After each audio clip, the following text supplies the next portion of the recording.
174-savol. Men o'zimni musulmon deb hisoblayman. Iymonim zaifligidanmi, balki shayton fitnasimi, turli sabablar bilan namoz o'qiydigan payt bo'lganida ibodatni ado eta olmay qolaman. Iymonimni mustahkamlash uchun qanday maslahat berasiz?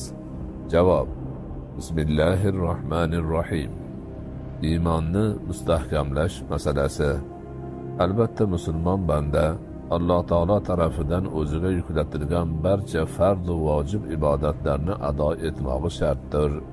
Shu jumladan eng asosiy ibodatlardan hamda din ustuni bo'lmish namozni o'z vaqtida o'qimoq har bir voyaga yetgan, aqlli va komil musulmonga farzdir.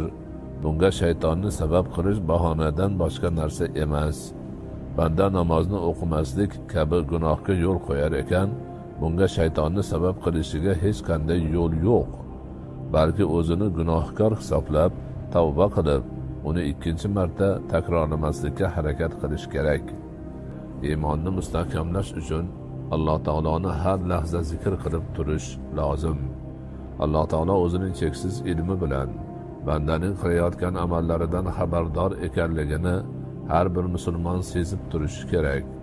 Shundagina banda namozni tark qilish qanchalar gunohligini tushunib yetadi. Iymonni mustahkamlash uchun esa yana bir bor aytamiz, zikr, Qur'on tilovati va musulmonlar bilan suhbatda bo'lish, jamoatga qo'shilish va shunga o'xshash iymonni mustahkamlaydigan, sayqallaydigan holatlarda bo'lishga harakat qilmoq lozim. Shu bilan birga banda har doim o'zining hisob kitobini qilib turishi kerak. Va yurva an Umar ibn al-Khattab qala hasibu anfusakum qabla an tuhasabu.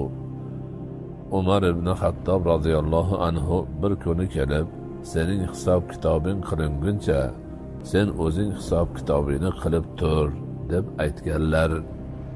Demak, har kuni banda bugun nima ish qildim, qancha savob, qancha gunoh qildim degan ma'noda o'zining hisob kitobini qilishi kerak va kelgusi kunini bugungi kundan afzalroq qilib o'tkazishga va har kuni oldingi kunidan barakali, xayrliroq bo'lishga harakat qilishi lozim.